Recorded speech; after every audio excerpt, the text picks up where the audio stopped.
J'espère que vous allez bien, j'espère que vous vous portez bien. Nous vous avons parlé récemment d'un dossier économique extrêmement important qui malheureusement n'a pas été suffisamment suivi avec attention, n'a pas bénéficié de la considération qu'il mérite, alors qu'il s'agit d'un dossier économique qui pourrait, dans les dysfonctionnements actuels, dans la mauvaise gestion actuelle, pourrait provoquer une casse sociale terrible. Des milliers d'emplois sont menacés. Il s'agit du groupe Emetal qui s'appelle SNS depuis novembre, je crois, 2024. Depuis le 1er novembre 2024, le groupe Emetal, qui est spécialisé dans les industries de production métallurgique et sidérurgique, a changé son nom pour retrouver le nom de la société historique en Algérie qui a été lancée au lendemain de l'indépendance dans la sidérurgie. C'est la Société nationale de sidérurgie. SNS, un groupe de presque 30 000 employés et 17 filiales, qui est dirigé depuis avril 2024 par un Adel Khamman, qui est un ancien d'Algérie Télécom et de Mobilis, et qui n'a strictement aucun lien, ni de près, ni de loin, avec le cœur du métier de ce groupe, qui est la sidérurgie. Et on vous a expliqué, c'était le 27 mai 2025, on vous a expliqué comment ce PDG est arrivé à la tête d'Emetal, comment sa relation avec le frère de l'Arbaoui, Nadir l'Arbaoui, l'actuel Premier ministre, et le ministre de l'Industrie, Seyfi Ghrib, comment la situation actuelle du groupe Emetal ou SNS, elle est catastrophique, des pertes financières importantes, notamment au niveau de la filiale phare de ce groupe, c'est le complexe sidérurgique de Hadjar, fleuron industriel, site historique de l'industrie algérienne, qui perd beaucoup d'argent, la mauvaise gestion, les scandales de corruption, les copinages, le favoritisme, et des projets stratégiques dans les mines ou dans la sidérurgie qui ne se développent pas ou qui n'arrivent pas à avancer alors que le pays a besoin d'une production industrielle importante. Malheureusement, ce que nous avons dit, non seulement il s'avère être vrai, mais ça n'a pas été suffisamment suivi des faits et que le gouvernement a du mal, le gouvernement algérien, à comprendre l'urgence de demander une commission d'enquête ou d'enquêter sérieusement sur la gestion actuelle du groupe Emetal ou SNS, la Société nationale de sidérurgie, parce qu'il y a un danger qui menace les 15 filiales. Il a 15 filiales directes, le groupe Emetal ou SNS aujourd'hui, et 17 filiales en partenariat avec des entreprises étrangères. C'est plus de 28 000 travailleurs qui souffrent parce que leur groupe est complètement à l'arrêt. Alors qu'il y a une stratégie ambitieuse d'ici 2030, alors qu'il y a des projets qui sont ambitieux, alors que ce groupe est censé produire du fer, de la fonte, des alliages de fer, des bobines de fer, d'acier, tout ce qui est du zinc et de ses alliages.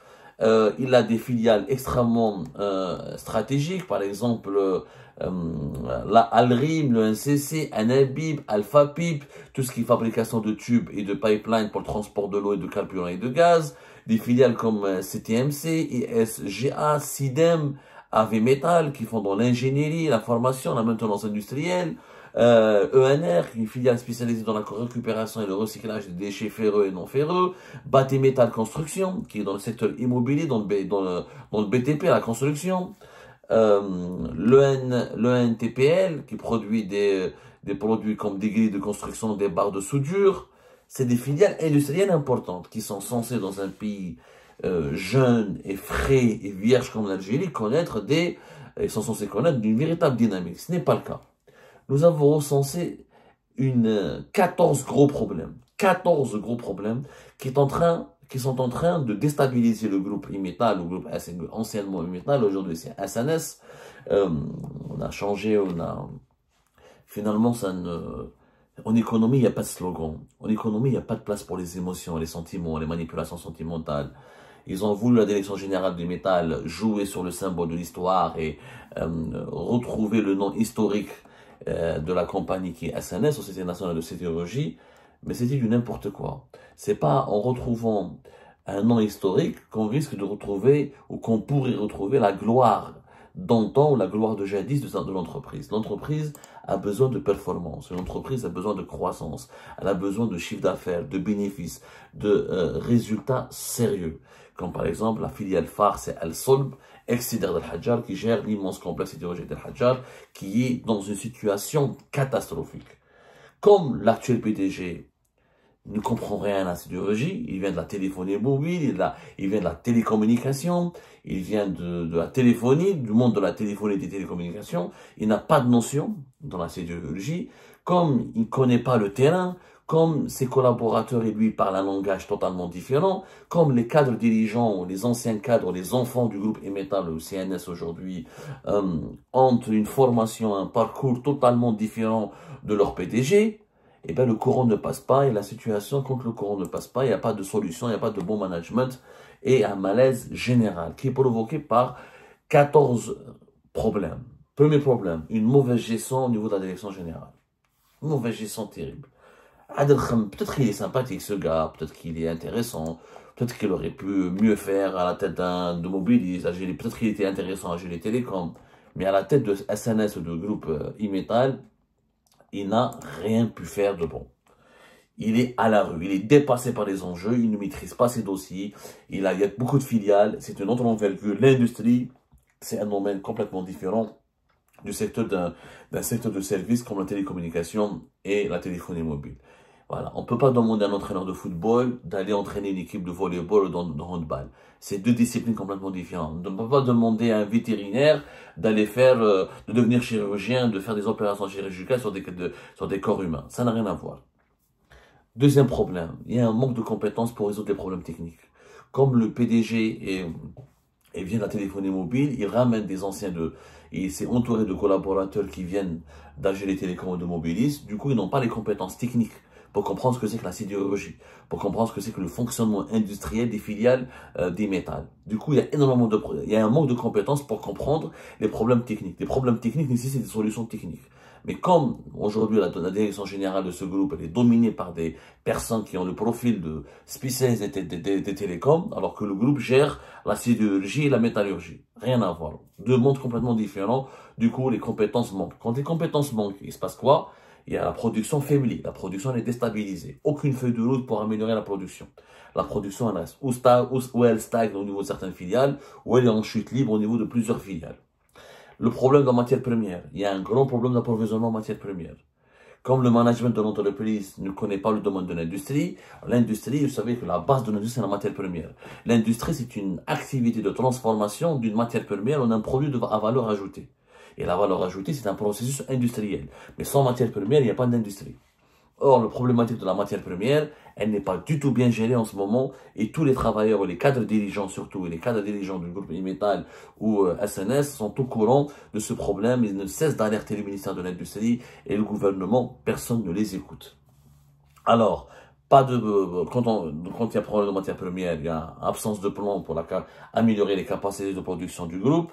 Un exemple criant, c'est le complexe de Hadjar, alors qui fonctionne encore au charbon ou au coke, alors que les autres complexes sidérurgiques en Algérie, comme Tossiali ou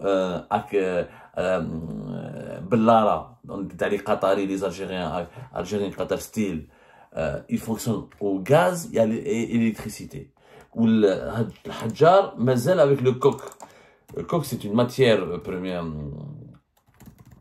C'est un combustible qui est obtenu à partir du charbon. Voilà, c'est un combustible qui est utilisé, mais c'est très vieux, c'est très vieux. Ça, comme le Hadjar il est vieux, là, ses moyens, ses outils de production n'ont pas été modernisés. Au lieu de fonctionner avec le gaz, alors que nous sommes un pays producteur de gaz et le gaz il est disponible, comme le fait Tochiali du côté d'Oran, ou là,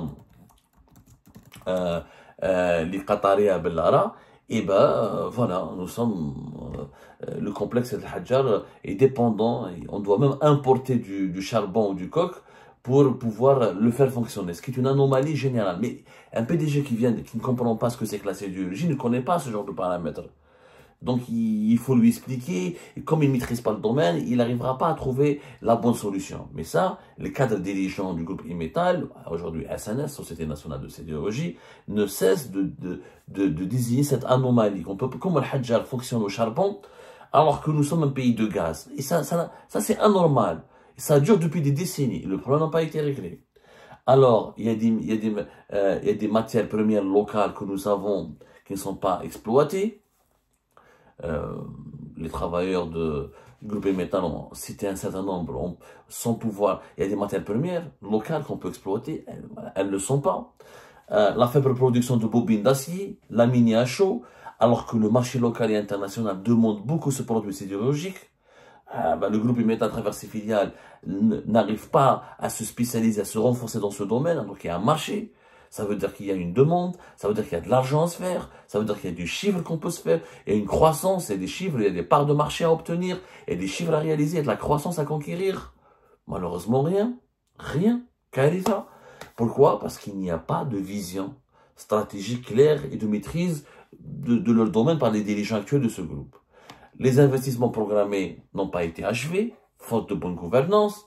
Le marché local, donc il se développe difficilement alors qu'il y a d'autres concurrents à ce groupe Emetal.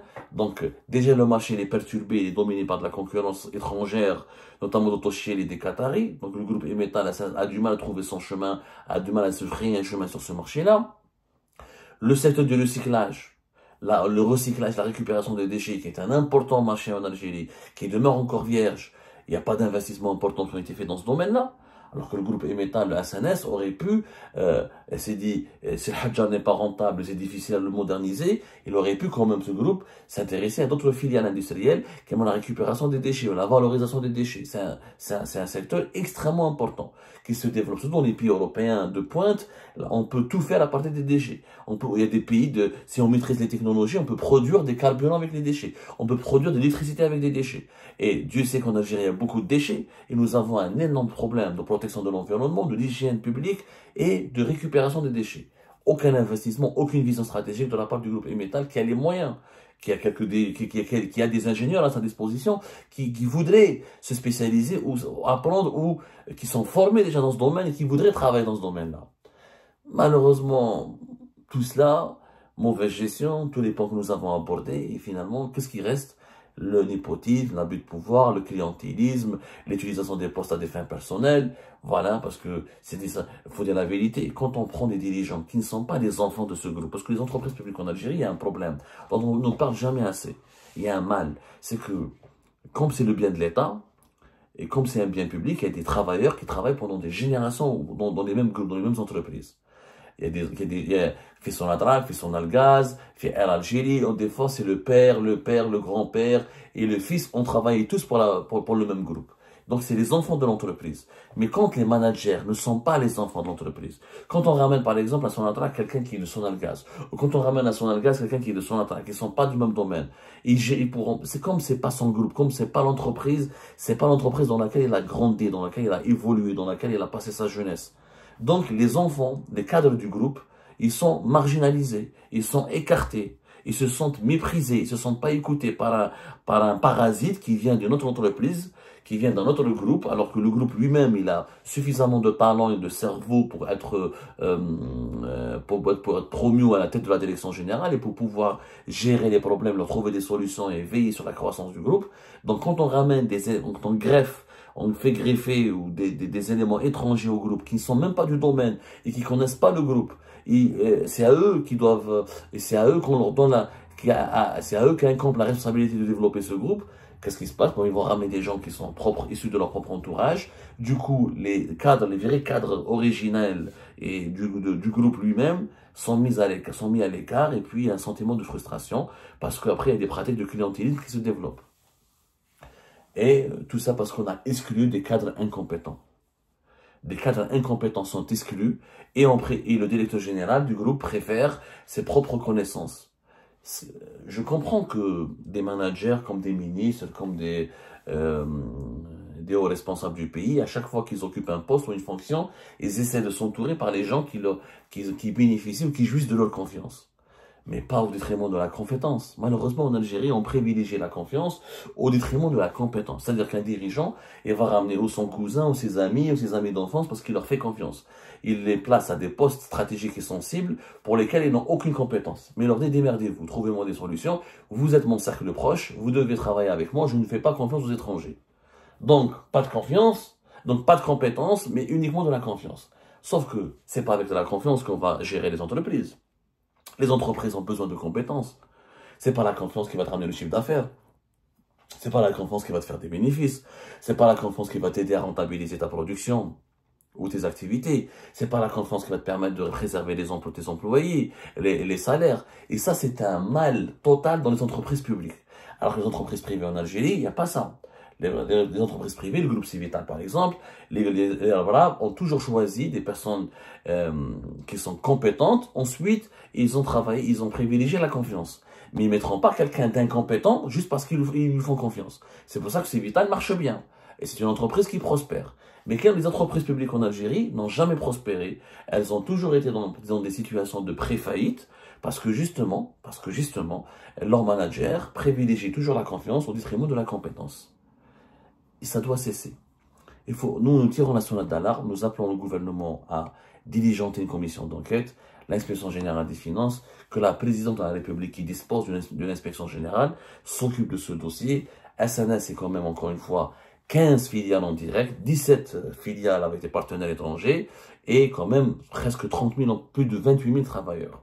C'est un groupe qui aurait pu être extrêmement puissant, qui aurait pu être le pilote de l'industrie algérienne, qui aurait pu être la locomotive de l'industrialisation du pays. Au lieu de cela, il sombre dans ces 14 problèmes que nous avons énumérés, de la mauvaise gestion, au clientélisme, au favoritisme, à l'absence de compétences, à l'absence de vision stratégique, à l'absence dans des secteurs clés de croissance, comme la récupération des déchets, comme la production de bobines d'acier laminé à chaud, comme la mauvaise gestion et l'incapacité de pallier la problématique des matières premières.